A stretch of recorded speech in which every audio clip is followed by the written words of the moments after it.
white supremacy, racism, white nationalism, words that once held real meaning, have now become nothing more than election strategies. Every 4 years, the black community is offered handouts and fear. Handouts and fear. Reparations and white nationalism. This is the Democrat preview.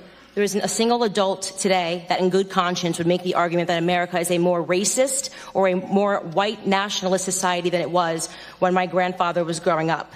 And yet we're hearing these terms sent around today because what they want to say is that brown people need to be scared, which seems to be the narrative that we hear every 4 years right ahead of a presidential election. Mr. Chairman, Ranking Member Mr. Collins, thank you for having me here today. I received word on my way in that many of the journalists were confused as to why I was invited, and none of them knew that I myself was the victim of a hate crime when I was in high school. That's something that very few people know about me because the media and the journalists and the left are not interested in telling the truth about me because I don't fit the stereotype of what they like to see in black people. I'm a Democrat. I support the President of the United States, and I advocate for things that are actually affecting the black community. I'm honored to be here today in front of you all because the person sitting behind me is my 75-year-old grandfather. I've always considered myself to be my grandfather's child, and I mean to say that my sense of humor, my passion, and my work ethic all comes from the man that is sitting behind me. My grandfather grew up on a sharecropping farm in the segregated South. He grew up in an America where words like racism and white nationalism held real meaning under the Democrat Party's Jim Crow laws. My grandfather's first job was given to him at the age of 5 years old, and his job was to lay tobacco out to dry in an attic in the South. My grandfather has picked cotton, and he has also had experiences with a Democrat terrorist organization of that time, the Ku Klux Klan. They would regularly visit his home and they would shoot bullets into it. They had an issue with his father, my great-grandfather.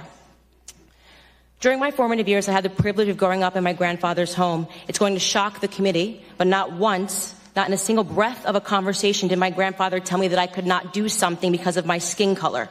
Not once did my grandfather hold a gripe against the white man. I was simply never taught to view myself as a victim because of my heritage. I learned about faith in God, family, and hard work. Those were the only lessons of my childhood. There isn't a single adult today that in good conscience would make the argument that America is a more racist or a more white nationalist society than it was when my grandfather was growing up.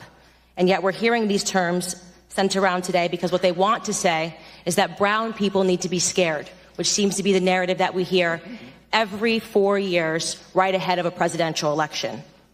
Here are some things we never hear. 75% of the black boys in California don't meet state reading standards.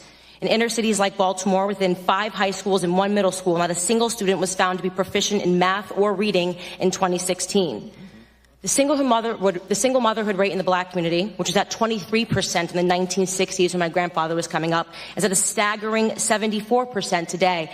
I am guessing there will be no committee hearings about that.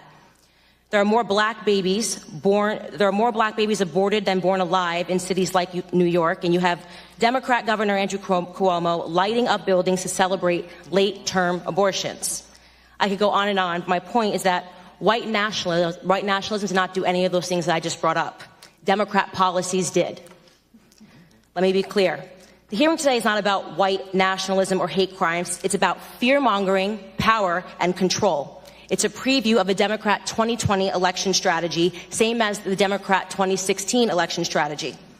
They blame Facebook, they blame Google, they blame Twitter. Really, they blame the birth of social media, which has disrupted their monopoly on minds. They called this hearing because they believe that if it wasn't for social media, voices like mine would never exist. That my movement, Blexit, which is inspiring black Americans to leave the Democrat Party, would have never come about. And they certainly believe that Donald Trump would not be in office today. Looking on the next thing to focus on now that the Russian collusion hoax has fallen apart.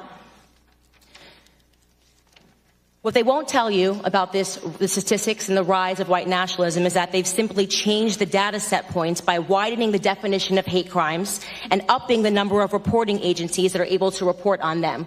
What I mean to say is that they're manipulating statistics.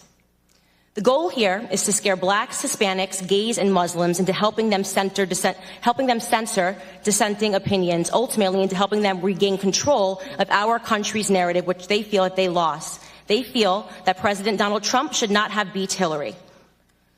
If they actually were concerned about white nationalism, they would be holding hearings on Antifa, a far-left, violent, white gang who determined one day in Philadelphia in August that I, a black woman, was not fit to sit in a restaurant.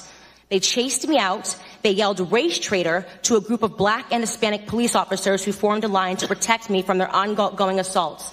They threw water at me. They threw eggs at me. And the leftist media remained silent on it. If they were serious about the rise of hate crimes, they may perhaps be examining themselves and the hate that they have drummed up in this country. Bottom line is that white supremacy, racism, white nationalism, words that once held real meaning, have now become nothing more than election strategies. Every 4 years, the black community is offered handouts and fear. Handouts and fear. Reparations and white nationalism. This is the Democrat preview. Of course, society is not perfectible. We've heard testimony of that today. There are pockets of evil that exist, and those things are horrible, and they should be condemned. But I believe the legacy and the ancestry of black Americans is being insulted every single day. I will not pretend to be a victim in this country, and I know that that makes many people on the left uncomfortable. I want to talk about real issues in black America. I want to talk about real issues in this country and real concerns.